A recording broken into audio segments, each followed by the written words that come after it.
سيئات أعمالنا من يهده الله فلا مضل له ومن يضلل فلا هادي له أشهد أن لا إله إلا الله وحده لا شريك له وأشهد أن محمدا عبده ورسوله لا نبي بعده. Hadirin jamaah salat subuh yang dimuliakan Allah Subhanahu wa taala.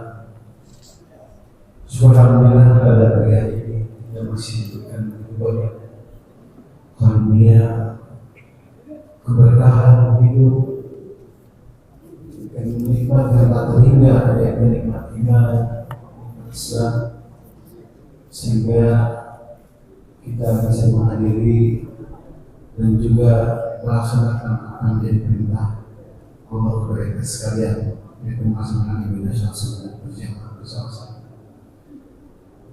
Salam kepada junjungan kita Nabi Muhammad SAW, juga kepada keluarganya, para sahabatnya, dan para pengikutnya yang setia menjalankan risalahnya dari baginda Nabi Muhammad SAW. Hadirin yang berbahagia, pertama-tama saya ucapkan terima kasih kepada Ustaz kami yang minggu yang lalu dia ditembak baru ini karena dia jadwal kemarin sudah sebetulnya dari jadwal yang kemarin akan mengisi sebetulnya sudah oke. Subhanallah, kebetulan mungkin ada keperluan yang lain atau bagaimana, saya tidak tahu kalau ada konfirmasinya. Jadi kami meminta kepada datang untuk bisa mengisi pada kegiatan ini karena jemaah sudah menunggu tausiah-tausiahnya. Baik, yang sekalian, sebelum itu mari sama-sama kita mohon kepada Allah dan sama-sama kita bacakan surah Al-Fatihah. Semoga mungkin ada saudara kita, orang tua kita, tetangga kita yang mungkin saat ini sedang terbaring sakit. Semoga Allah berikan kesembuhan yang paripurna sehingga saudara kita ini bisa berkumpul kembali di rumahnya atau melaksanakan ibadah seperti kita semua. Dan juga semoga Allah senantiasa memudahkan segala urusan kita dan Allah mudahkan dalam kita semua memperoleh rezekinya. Amin ya rabbal alamin. Mari kita sama-sama kita baca surah Al-Fatihah. Semoga Allah menjawab permohonan kita semua. Al-Hadiyah wa Muhammad Al-Fatihah. Bismillahirrahmanirrahim. Alhamdulillah. Ya Allah,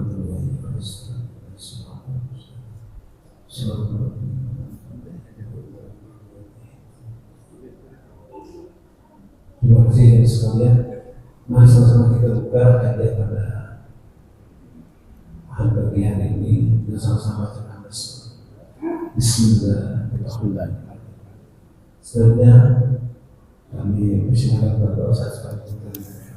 Terima kasih. Bismillahirrahmanirrahim. Assalamualaikum warahmatullahi wabarakatuh.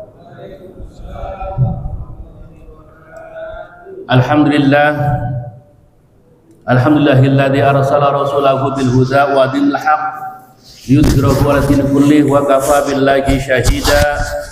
Asyhadu an la ilaha illallah wahdahu la syarika lah wa asyhadu anna sayyidina Muhammadan 'abduhu wa rasuluhu ba'da. Allahumma shalli wa sallim ala hadzal nabiyil karim war rasul azim sayyidina wa maulana Muhammadin wa ala alihi wa sahbihi wa man tabi'ahum bi ihsan ila yaumiddin. Amma ba'du. Yang sama-sama kami muliakan para sesepuh, para kita semuanya, para asatidz, hadirin hadirat rahimakumullah. Alhamdulillah, dengan mengucapkan puji syukur kehadirat Allah Subhanahu wa taala, Kita masih dipertemukan oleh Allah Subhanahu wa taala dalam rangka mengkaji ilmu Allah dan sunnah Rasulullah sallallahu alaihi wasallam. Bapak Ibu hadirin rahimakumullah, sebagaimana disampaikan tadi bidang dakwah, saya juga tidak mengangkat masalah kaitan dengan fikih. Karena baru tahu tadi itu duduk itu. Yang siapa ya udahlah, kalau nggak ini sedadar udah nggak apa-apa saja saya kesini. Ya. Allah Subhanahu wa ta'ala firman dalam Al-Qur'an, a'udzu billahi minasyaitonir rajim. Bismillahirrahmanirrahim. Wa idz qala rabbuka lil malaikati inni ja'ilun fil ardi khalifah. Qalu ataj'alu fiha ma yusidu fiha wa yasfiku dima wa nahnu nusabbihu bihamdika wa nuqaddisu lak. Qala inni a'lamu ma la ta'lamun. Bapak Ibu hadirin rahimakumullah, dalam Al-Qur'an surah Al-Baqarah, dan ini pun pernah dikaji oleh Ustaz Yusuf kaitan dengan bagaimana ketika para malaikat, ketika itu Allah Subhanahu wa taala berfirman kepada malaikat, para malaikat itu kemudian kata Allah, aku hendak menjadikan khalifah di muka bumi ini. Tapi kemudian para malaikat berkata, ya Rabb, kenapa engkau itu hendak menciptakan, menjadikan manusia makhluk yang nanti merusak dan menumpahkan darah di muka bumi? Kenapa bukan kami saja? Yang sesungguhnya kami ini, kata para malaikat, yang selalu menusabbihu bihamdika, yang selalu memahasucikan dan memberikan pujian kepada engkau. Tapi Allah mengatakan, qala inni a'lamu ma la ta'lamun. Sesungguhnya aku lebih tahu daripada kamu sekalian. Bapak Ibu, di sini terjadi adanya dialog yang bersifat primordial. Allah sebagai zat pencipta, kemudian malaikat ini yang secara membayangkan nanti Allah menciptakan khalifah di muka bumi ini, tapi kemudian mereka ini perilakunya merusak dan menumpahkan darah. Tapi kalimat yang terakhir Allah mengatakan, qala inni a'lamu ma la ta'lamun. Maka manusia ini kemudian diciptakan oleh Allah Subhanahu wa taala menjadi khalifah di muka bumi ini dan menjadi penguasa di muka bumi ini, yang tentunya diciptakan oleh Allah Subhanahu wa taala menjadi makhluk yang paling mulia di samping makhluk-makhluk yang lainnya. Maka kata Allah Subhanahu wa taala di surat ini dikatakan, Allah menciptakan manusia, laqad khalaqnal insana fi ahsani taqwim. Sesungguhnya kami menciptakan kalian semua manusia itu dalam bentuk yang sebaik-baiknya. Itu apa? Kita sebagai manusia diberikan oleh Allah Subhanahu wa taala di samping ya bentuk yang sempurna ini, kita sebagai manusia tadi Allah Subhanahu wa taala memberikan manusia itu dengan kelebihan-kelebihan yang lain. Maka dalam hal ini Imam Al-Ghazali memberikan gambaran bahwa ada 4 kelebihan manusia di antara makhluk-makhluk yang lainnya, yang tentunya bahwa manusia diberikan oleh Allah Subhanahu wa taala ya dalam bentuk yang tadi, laqad khalaqnal insana fi ahsani taqwim, gitu loh. Dengan kesempurnaan ya, kesempurnaan kita bisa memandang yang perempuan cantik, yang orang perempuan dan laki-laki ya ganteng. Dengan begitu sempurnanya Allah Subhanahu wa taala menciptakan kita sebagai manusia ini. Secara kesempurnaan semuanya kita bisa melihat bagaimana Allah Subhanahu wa taala memberikan nikmat kepada kita semua dalam tubuh kita semuanya. Kalau kita lihat bagaimana Allah mengatakan Wa in ta'uddu ni'matallahi la tuhsuha. Kalau sekiranya kalian akan menghitung-hitung nikmatku, sesungguhnya kalian tidak akan bisa menjangkaunya. Wa in ta'uddu ni'matallahi la tuhsuha. Bapak Ibu, kita bisa perhatikan di dalam tubuh kita. Sebagai contoh saja, di dalam tangan kita ini, kesempurnaan Allah memberikan kepada kita. Tangan telapak kita ini, jari kita ini semuanya ada 5. Tapi kemudian lekukan-lekukan yang ada dari mulai apa ini, ibu jari dan sebagainya. Tapi kenapa ibu jari dilakukan cuma 1? Begitu. Kenapa gitu ya? Ini yang lain 2, ini 1. Sebagai contoh aja, kalau kita mau narik tambang, kalau ini 2 kan susah. Gitu ya. Itulah kesempurnaan Allah pada kita. Begitupun mata kita. Mata kita selalu berkedip. Kalau kita mata kita melotot, bagaimana? Capek tidak? Capek. Dalam mulut kita. Mulut kita ada apa itu? Dalamnya ini ada air liur. Yang sesungguhnya air itu kan bisa merasakan bagaimana rasa kita dan sebagainya. Coba kalau sekiranya kita tidak ada air ini, agak susah kita untuk menelan makan. Nah, oleh karena itulah maka dikatakan oleh Allah Subhanahu wa taala, kalau sekiranya kalian akan menghitung-hitung nikmatku, tidak akan sampai bisa menjangkaunya. Maka oleh Allah Subhanahu wa taala kita disarankan, la in syakartum la azidannakum wa la in kafartum inna adzabi lasyadid. Kalau sekiranya kalian bersyukur atas nikmatku, maka sungguh aku akan tambahkan. Bagaimana cara bersyukur kita pada Allah Subhanahu wa taala? Bersyukur yang paling tinggi kita pada Allah Subhanahu wa taala ketika kita diperintahkan oleh Allah adanya kewajiban-kewajiban yang telah diberikan kepada kita, maka kita laksanakan. Itu. Ketika Allah Subhanahu wa taala memberikan peringatan dalam hal ini larangan-larangan Al-Quran yang sudah ada garis ditentukan Al-Quran atau Sunnah Rasulullah, maka kita tinggalkan. Tapi Bapak Ibu, ternyata potensi kita manusia itu antara perintah dan larangan banyak mana Bapak Ibu? Kalau dihitung dalam Al-Quran, antara perintah dan larangan itu banyak larangan. Tapi ternyata potensi kita manusia lebih banyak apa? Lebih banyak melaksanakan perintah apa melanggar larangan?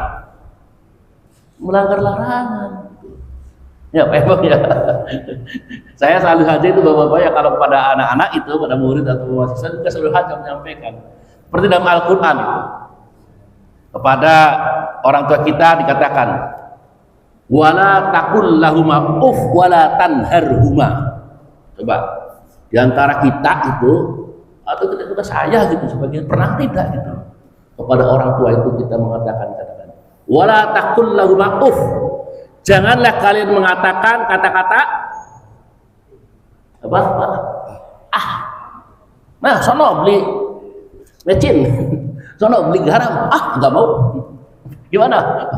Pak RW itu si siapa namanya kecil tuh, Satria, gimana kalau Pak yang nyuruh gimana? Udah pernah gitu belum tuh? Ini sana nggak mau mandi gitu.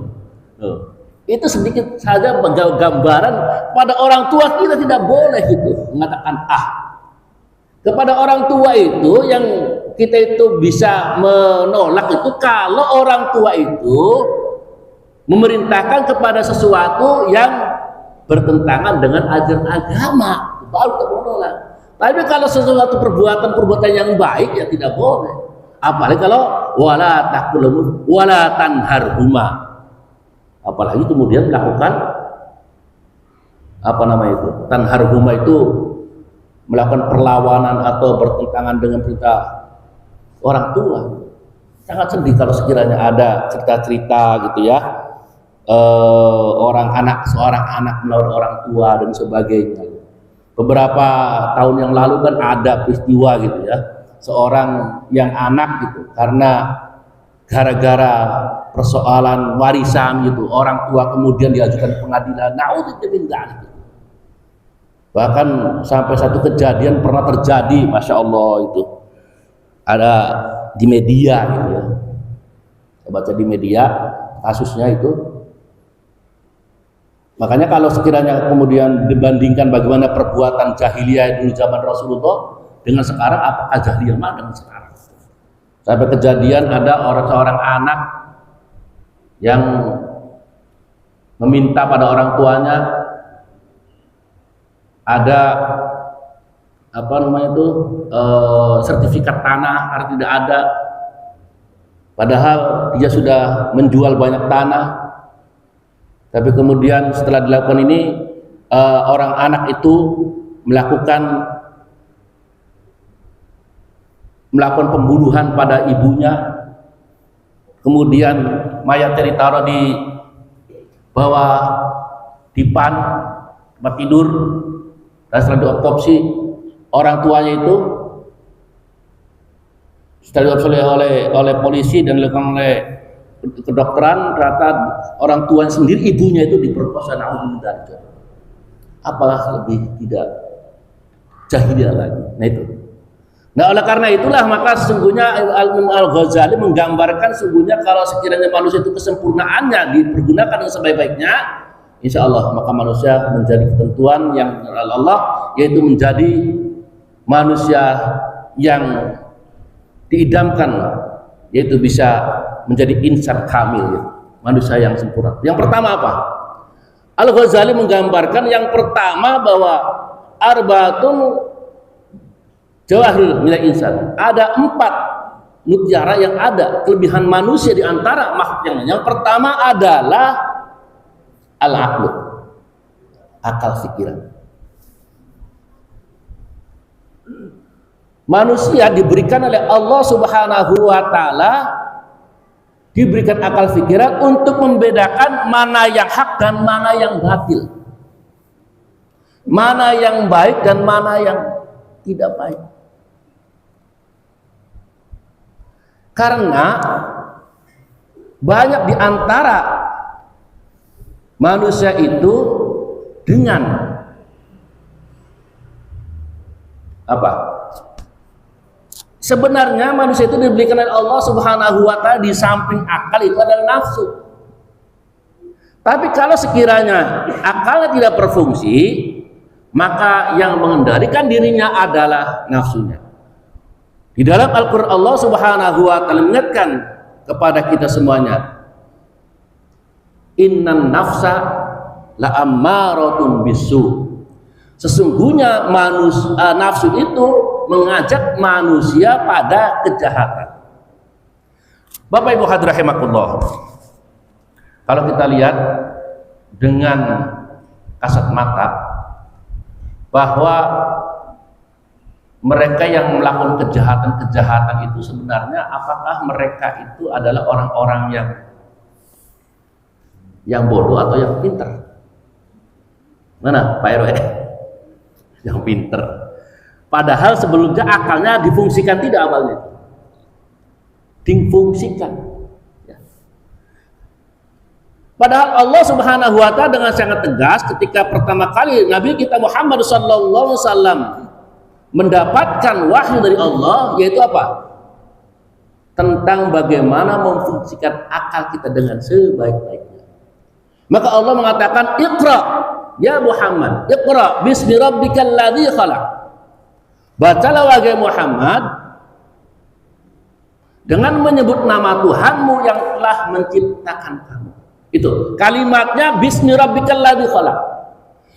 Allah memberikan kita akal, kemudian akal ini supaya kita mau belajar untuk membaca. Membaca dengan cara apa? Membacanya dengan cara mengucapkan kalimat Bismillahirrahmanirrahim. Karena betapa banyak mereka orang-orang yang belajar tapi menafikan nama Allah Subhanahu wa taala. Yang terjadi apa? Yang terjadi gambaran oleh Allah Subhanahu wa taala dalam Al-Qur'an, yaitu dalam Al-Qur'an disebutkan telah nampak kerusakan di muka bumi ini oleh siapa itu? Bismillahirrahmanirrahim. Dhaharal fasadu fil barri wal bahri bima kasabat aydin nas liyudhiqahum ba'dal ladzi amilu la'allahum yarji'un.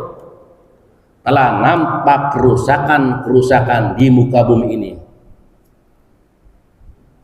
Dhaharal fasadu fil barri, di daratan, di lautan. Allah Subhanahu wa taala menciptakan alam seisinya dengan penuh keseimbangan. Bagaimana kita perhatikan sekarang indah. PR mau udah jalan-jalan ke Pik ya, Pik udah pernah ya? Kalau saya belum pernah Pak, cuma dulu aja kan dulu. Pantai Indah Kapuk gitu ya. Dulunya apa itu? Rawa, hutan, bakau dan sebagainya. Tapi sekarang disulap menjadi Taman Indah Kapuk.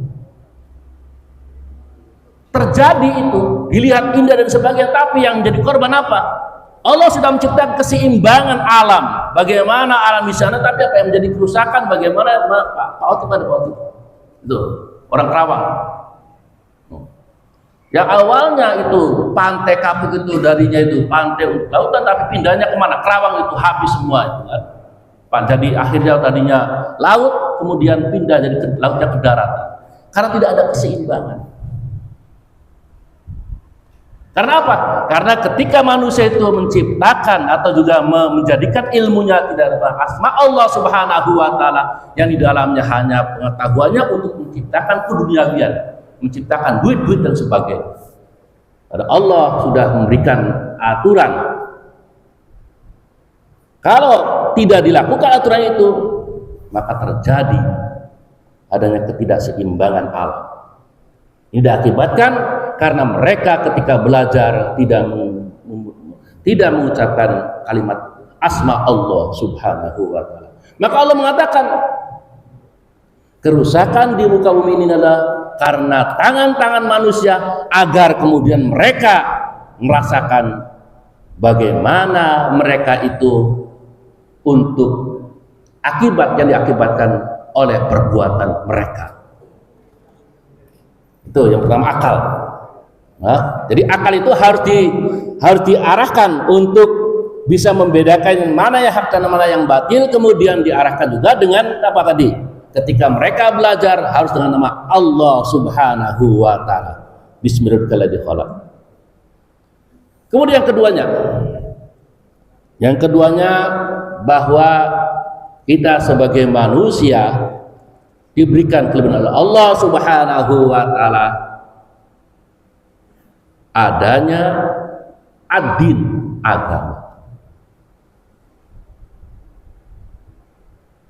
Orang yang beragama adalah orang yang berakal. Tadi pertama akal, ketika akalnya berfungsi maka dia bisa beragama. Agama adalah mengajarkan kita untuk bisa berbuat baik. Ketika Allah Subhanahu wa taala, ketika kita mulai proses kehidupan, yang pertama Bapak Ibu kita mengalami alam apa dulu Pak? Alam arwah. Ya, alam arwah dulu. Makanya kalau kita nanti membahas tentang rukun iman kaitan dengan qadar alam arwah, sebenarnya kan dalam pembahasan qadar ini kita percaya kepada qadar Allah yang dulu qadar Allah. Saya dengar Pak Deddy itu sebenarnya dulu udah ketemu Pak dalam qadarnya di dunia ini. Nah, setelah proses alam arwah, kemudian kita masuk alam rahim. Ketika alam rahim, Allah Subhanahu wa taala bertanya kepada kita semuanya, baik kita ini yang bapak ibunya, emaknya itu orang beriman ataupun tidak beriman, pertanyaan sama semuanya. Ini, bekal keimanan, bekal agama. Pertanyaan apa? Sama semuanya. Emak kita orang beriman, ada saudara kita yang bapaknya itu orang Nasrani, orang Yahudi, orang Majusi, Saya bertanya apa? Alastu birabbikum. Siapa kamu semua? Tuhan itu. Kemudian mereka mengatakan, qalu bala syahidna. Para bayi-bayi itu pun menjawab, ya engkau Tuhanku. Tapi kenapa ketika dilahirkan ke muka bumi ini, kemudian padahal ketika dalam alam rahim kan semuanya menjawab bahwa sungguhnya Allah Tuhannya. Dan ternyata kemudian ketika dilahirkan berbeda-beda. Makanya dalam Al-Quran atau dalam Islam Rasulullah menganjurkan kepada anak-anak yang baru dilahirkan, kemudian apa itu? Baru dilahirkan disunahkan untuk diadzanin untuk mengenal kembali apa yang telah dipertanyakan oleh Allah kepada bayi tersebut. Jadi bukan musik-musik dan sebagainya. Nah, maka kata Rasulullah SAW, kullu mauludin yuladu al fitrah. Setiap anak itu ketika baru lahirkan ke muka bumi ini dalam kondisi fitrah, suci, bersih. Baik emaknya itu agamanya Islam, emaknya agamanya Nasrani, Kristen, Yahudi, Majusi, tidak beragama, atau ada juga yang ngomong tuh, ada emaknya tapi gak ada bapaknya, tuh, ada kan gitu loh. Anaknya itu tidak suci, jangan dibilang apa, anak haram jana. Boleh, karena Rasulullah mengatakan kullu mauludin yuladu alal fitrah. Setiap anak yang dilahirkan dalam kondisi fitrah suci, fa'abawahu, karena kedua orang tuanya, karena lingkungannya, karena pendidikannya yang mereka menjadi Yahudi, mereka menjadi Nasrani, dan mereka menjadi Majusi. Dan yakin kenapa Pak? Kemarin minggu yang lalu saya mengisrakan orang namanya Sarah. Dia bekerja di bidang entertainment gitu. Tanya, Sarah, kamu itu nama Islam? Iya Pak. Emang dulu saya tuh dari ipak saya itu Islam. Setelah sudah SD, emak bapak saya itu bisa, akhirnya saya ikut ke tante saya. Ternyata saya akhirnya berubah agama, keyakinan. Nah itu kata Rasulullah begitu. Yang berubah itu lingkungan menjadikan. Padahal kalau sekiranya dia diawali dari anak yang nadi suci dan sebagainya itu Islam. Nah, oleh karena itulah maka perlu dipupuk ini. Ya, perlu kita pertahankan terutama pada yang Al-Qur'an, ya ayyuhalladzina amanu qu anfusakum wa ahlikum naro, wahai orang beriman, jagalah dirimu dari api neraka, jaga dirimu dan ahlimu dari anfusakum wa ahlikum nar, dari api neraka. Itu apa? Terutama lagi terkait dengan agama, keyakinan. Karena apa? Karena ini yang dipertanyakan Nabi Ibrahim dan keturunannya. Ketika Nabi Ibrahim dan keturunannya itu bertanya kepada anak cucunya, pertanyaan yang timbul itu adalah, kata Nabi Ibrahim itu,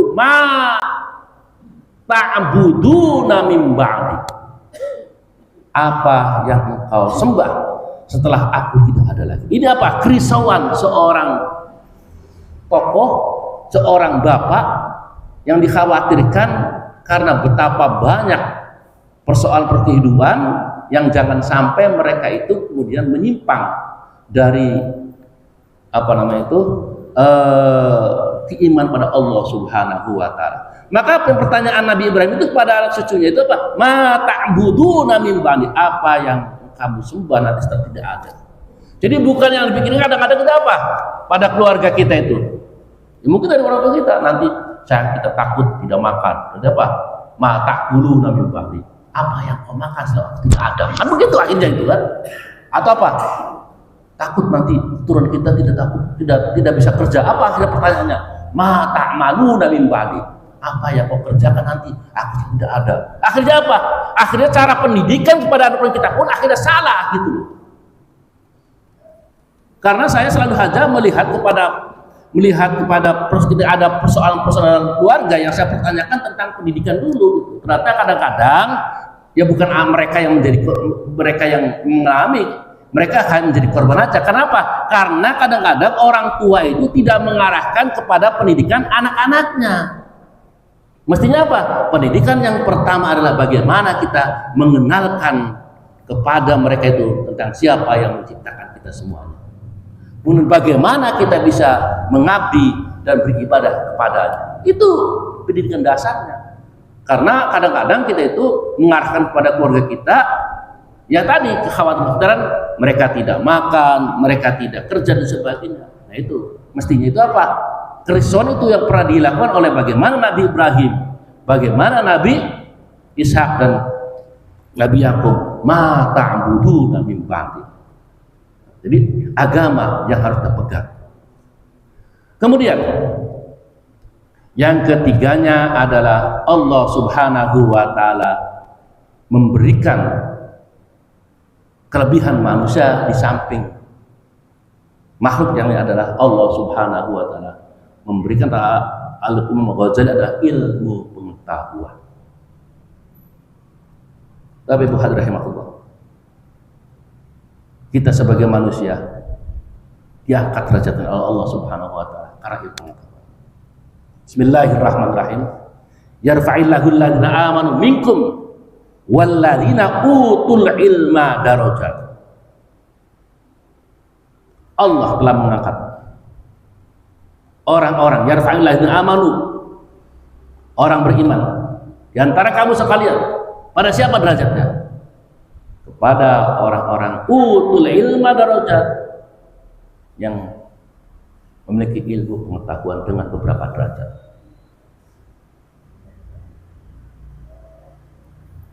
Kata Rasulullah SAW hadisnya, man arada dunya fa'alaihi bil ilmi. Barang siapa yang menghendaki kehidupan dunia, maka dengan ilmu. Wa man arada al akhirah, dan barang siapa yang menghendaki akhirat, maka dengan ilmu. Wa man aradahuma, dan barang siapa yang ingin menghendaki kedua-duanya, fa'alaihi bil ilm, maka dan juga harus dengan ilmu. Ilmu yang mengangkat derajat kita semua. Kalau kita kaji bagaimana seperti yang digambarkan Allah Subhanahu wa taala menyampaikan wahyu pada Rasulullah, yang pertama adalah tentang bagaimana untuk membaca agar apa? Agar kita punya ilmu. Yang disebut tadi, Iqra bismi rabbikal ladzi khalaq, khalaqal insana min 'alaq, Iqra wa rabbukal akram, alladzi 'allama bil qalam, 'allamal insana ma lam ya'lam. Ya. Ini adalah bentuk bagaimana Allah mengajarkan kepada manusia yang tadi untuk membaca dengan asma Allah, kemudian yang kedua adalah agar kita juga itu belajar, dan Allah mengajar kepada kita sebagai sesuatu yang tidak tahu. Maka dengan ilmu Allah Subhanahu wa taala memuliakan kita semuanya. Bagaimana seperti pada kita telah mengenal beberapa tokoh-tokoh yang mungkin kita pernah dengar, seperti ya Imam Malik, Imam Hambali, Imam Ahmad, Imam Hanafi, Imam Syafi'i. Seakan-akan itu masih ada dalam lingkungan. Karena apa?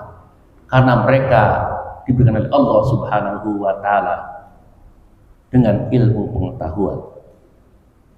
Oleh karena itu, ya terutama kepada kita ya, bapak-bapak, ibu-ibu yang masih punya anak gitu ya, jangan segan-segan untuk mengarahkan kepada mereka untuk terus menuntut ilmu. Karena sungguhnya ilmu Allah itu sangat luas sekali. Kadang-kadang saya juga selalu bertanya kepada ya orang-orang yang baru masuk Islam. Kemudian saya contohkan tentang Al-Quran. Saya pertanyaan sangat kecil karena ada Al-Quran katakan Allah innallaha la yastahi ayyadriba mathalan ma ba'udatan fama fawqaha. Coba saya tanya pada siapa gitu tentang nyamuk, apa fungsinya nyamuk? Itu selalu gitu. Saya tanya pertanyaan karena Allah dikatakan innallaha la yastahi ayyadriba mathalan ma ba'udatan fama fawqaha. Allah tidak malu-malu memperumpamakan menciptakan seekornya, apa seekornya atau yang lebih kecil lagi itu. Nah itu kadang-kadang waduh Pak, nyamuk itu begini, nyamuk itu harus diberantas, nyamuk itu begini. Tapi dalam kenapa? Ternyata kata Allah Subhanahu wa taala dalam Al-Qur'an apa? Rabbana ma khalaqta hadza batila subhanaka faqina adzabannar. Tidak sia-sia Allah menciptakan apa yang ada di muka bumi ini, coba kita saja tidak tahu. Kata Allah, "Wa ma utitum minal ilmi illa qalila." Sangat sedikit sekali itu. Aku kata Allah memberikan ilmu pada kamu sekalian. Maka tadi tentang apa? Tentang nyamuk. Ternyata mereka sudah putus, tidak tahu itu. Nyamuk berapa tidak tahu. Nah saya bilang, nyamuk itu telah memberikan kehidupan berapa juta manusia. Loh kok Pak begitu? Lah iya. Coba ketika Allah menyampaikan dalam firman-Nya tidak malu-malu untuk menciptakan perumahan seekor nyamuk, ternyata nyamuk itu telah memberikan manfaat untuk berjuta-juta manusia. Dari nyamuk juga bisa menghasilkan ilmu pengetahuan. Dari nyamuk juga itu bisa memberikan manfaat-manfaat daripada yang lainnya. Ya kadang-kadang berpikirnya kan kita spontan aja, nyamuk gitu kan udah, nyamuk menjadikan apa? DBD gitu loh. Pak RW semprot nyamuk gitu kan begitu. Tapi di balik itu Allah apa? Dengan nyamuk akhirnya ada penyakit yang namanya DBD. Dengan DBD kemudian menciptakan ilmu pengetahuan ahli-ahli dan ilmu kedokteran. Dengan nyamuk juga menciptakan yang namanya baygon. Dengan nyamuk juga yang namanya apalagi itu? Itu apa namanya? Sovel dan sebagainya. Itu baru nyamuk, belum yang lain-lainnya, belum lagi tumbuhan-tumbuhan yang lainnya itu. Kita tidak tahu aja gitu kan. Nah ini karena apa? Ilmu pengetahuan Allah kepada kita semuanya. Hanya kita yang memang apa? Memang ya malas untuk menuntut ilmu, atau mungkin kita juga itu tidak mau lagi untuk berusaha sesuatu yang lebih mendalam lagi dan sebagainya. Kalau orang memang kemudian mau menuntut ilmu dan segalanya, akhirnya akan mengetahui tentang kebodohan dirinya. Nah, maka ya dengan kita berdiskusi seperti ini, kita ketahui bahwa sungguhnya kita diberikan oleh Allah Subhanahu wa taala yang pada awalnya kita untuk punya ilmu. Kalau terjadi adanya keterbelakangan pada umat Islam, itu bukan karena agama, tapi karena dari kita. Nah, kemudian yang keempat, yang terakhir adalah menurut Al-Ghazali bahwa manusia dilengkapi oleh Allah Subhanahu wa taala teman daripada yang lainnya adalah rasa malu. Al-haya'u minal iman.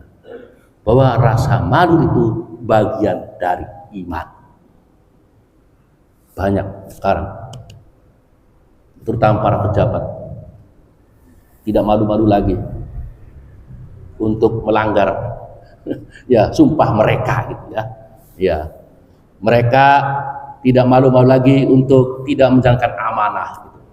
Amanah sebagai pejabat mestinya itu bagaimana mereka melindungi rakyat, tapi mereka menyengsarakan rakyat. Itu kan malu-malu. Begitu pun bagi kita, kalau ada perintah agama ya kalau tidak kita laksanakan malu gitu kan. Ataupun ada larangan kemudian kita lakukan, kita harus malu. Jangan sampai kemudian kalau kita itu tidak memiliki malu, apa bedanya antara diri kita dengan makhluk yang lain? Ketika Allah Subhanahu wa taala memberikan perintah kewajiban untuk sholat, kita harus sholat. Kita puasa harus puasa. Kalau makhluk yang lain, ya karena mereka tidak diberikan tadi apa? Akal. Mereka juga tidak ditentukan adanya aturan-aturan agama. Makanya kalau sekiranya ada makhluk lain kemudian ya seperti penggembala ya, ada kambing, ada sapi dan sebagainya masuk ke tempat orang lain, ada rumput, ya karena mereka tidak tahu. Kalau kita dengan dibekali oleh Allah Subhanahu wa taala adanya akal pikiran, kemudian juga diberikan oleh Allah Subhanahu wa taala bekal dengan adanya agama yang mengajarkan kebenaran, kemudian juga tentang pengetahuan, maka semuanya sudah lengkaplah Allah Subhanahu wa taala yang menyempurnakan kita itu agar kita pun harus hati-hati dalam berperilaku, yaitu dalam kehidupan ini. Nah, dengan rasa malu ini, insya Allah, maka kita ini makhluk itu merupakan pakaian kita, merupakan perilaku kita. Nah, karena dengan kita itu memiliki rasa malu atau juga akhlak yang baik, insya Allah kita akan berjalan sesuai dengan ajaran yang diajarkan, baik melalui sunnah Al-Quranul Karim maupun sunnah Rasulullah Sallallahu Alaihi Wasallam. Yaitu saja Bapak Ibu hadirin rahimakumullah, yang mungkin materi juga nggak tahu kemana gitu arahnya ya. Ya mudah-mudahan ini menjadi bekal kita dalam kehidupan sehari-hari, dan mudah-mudahan kita semua juga bisa menjalankan perintah Allah dengan sebaik-baiknya, dan juga kita bisa meninggalkan larangan Allah juga dengan dengan istiqomah. Demikian, wassalamualaikum warahmatullahi wabarakatuh. Waalaikumsalam warahmatullahi wabarakatuh. Terima kasih Pak Ustaz menyampaikan materinya. Daging semua ya? Kenapa? Daging semua. Wah. Diskusi. Tentang kelebihan kita, bahasanya ini manusia sudah diberikan banyak kelebihan dan lainnya. Kita harus bersyukur, dan semoga dengan kegiatan seperti ini kita semakin lebih semangat lagi dalam mengisi hidup dan kehidupan dengan beribadah kepada Allah SWT. Kita usah masih membuka 5 menit untuk kita diskusi. Mungkin ada yang ingin bertanyakan oleh yang sekalian. Mungkin silakan, gimana yang ingin bertanya? Apa ya, enggak? Ayo Pak Hendro, agak bebas ini materinya, nggak terikat dengan materi buku soalnya ini.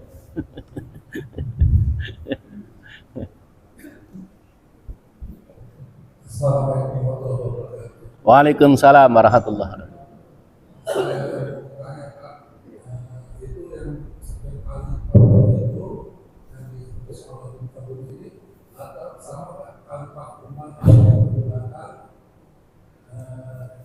Atau khalifah itu diri kita sendiri. Dan satu saya tanya lagi, apa beda khalifah dengan presiden? Terima kasih.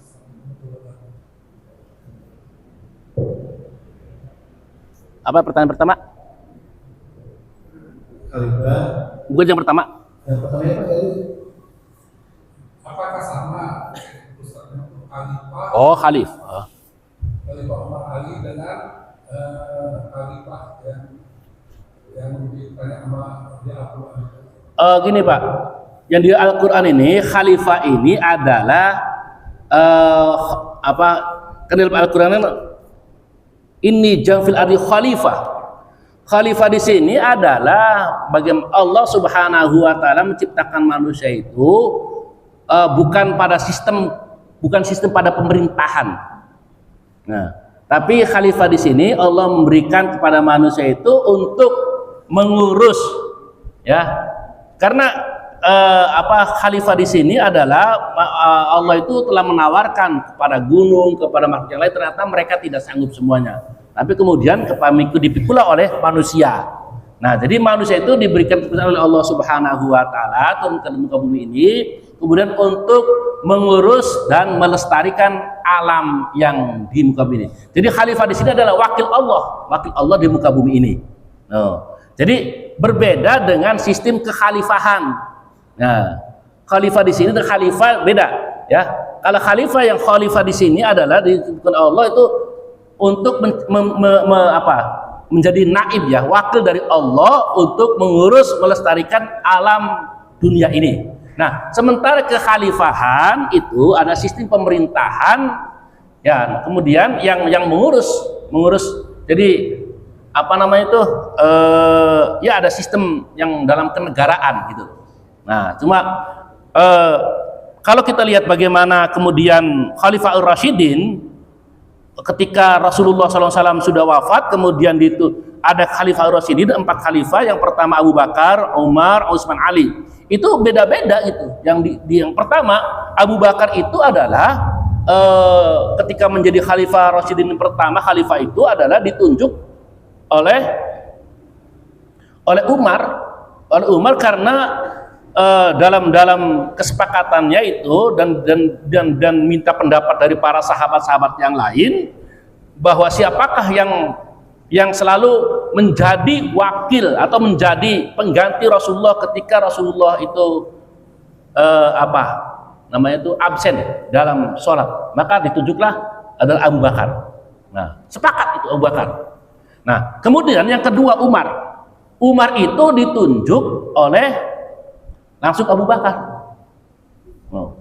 Jadi yang pendapat pertama adalah ketika Abu Bakar itu naik menjadi khalifah adalah karena pertanyaannya siapakah yang menggantikan Rasulullah ketika Rasulullah absen, maka Abu Bakar. Nah itu. Kemudian Umar adalah ketika menjadi khalifah itu karena dihadapkan dengan berbagai persoalan yang dihadapi oleh Abu Bakar itu ketika beliau itu menjadi khalifah, dihadapkan dengan pertama adalah orang-orang yang murtad, yang kedua adalah orang-orang yang tidak mau membayar zakat, maka dibutuhkan seorang pemimpin yang tegas. Siapa? Ada Umar. Nah, ketika Umar itu terbunuh, maka kemudian menunjuk 6 orang yang menggantikan, yaitu dipilih. Itu diantaranya ya diantaranya Utsman bin Affan, kemudian Abdurrahman bin Auf, kemudian Sa'ad bin Abi Waqqas, kemudian Ali bin Abi Thalib gitu. Ada 6 orang, maka terpilihlah adalah Utsman bin Affan. Nah itu. Nah, ketika Utsman bin Affan itu terbunuh, maka kemudian Ali ini mendeklarasikan gitu ya, kesepakatan Ali diangkat menjadi khalifah. Nah, kemudian tidak ada yang kemudian keponakan Utsman, yaitu saudara Utsman, masih keponakan dekat itu, yaitu Muawiyah bin Abi Sufyan. Maka dialah yang kemudian menjadikan tidak kesetujuan kepada Ali bin Abi Thalib, yang terjadi adanya satu peristiwa yang disebut dengan Fitnatul Kubra itu. Jadi itu dari awal itu sudah terjadi perbedaan dalam kekhalifahan pemerintahan dalam Islam, Khalifah Rasyidin.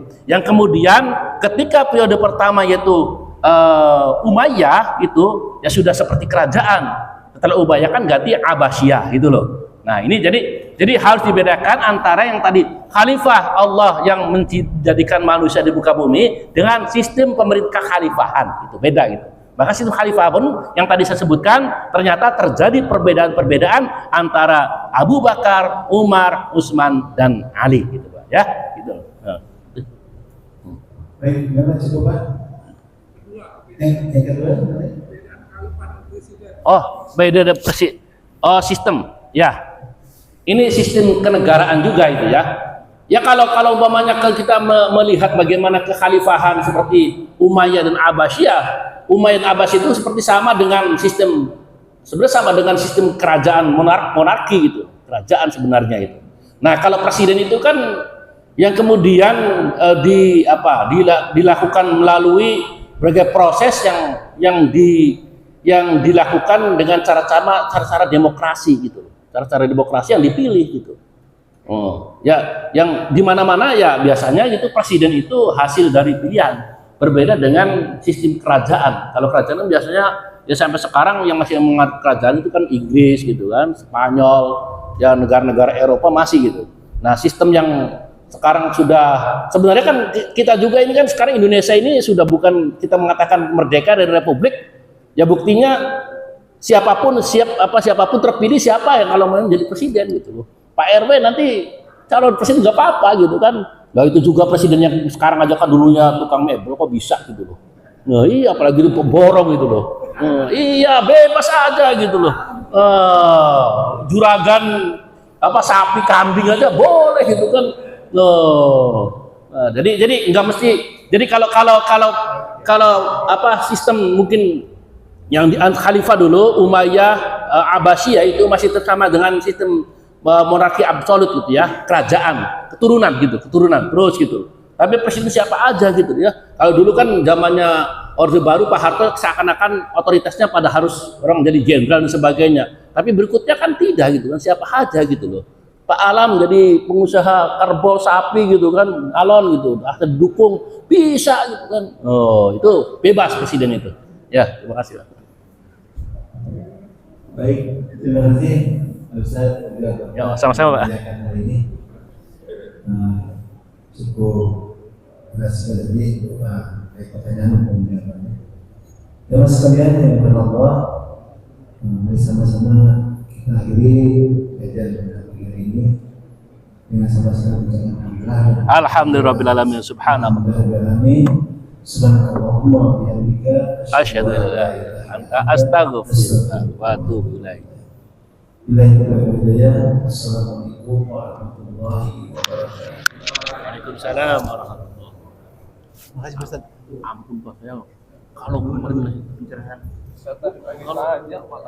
kalau bukan kalau kemarin kasih tahu tadi kan saya mau nanya tadi tadi kan saya terkait masalah ini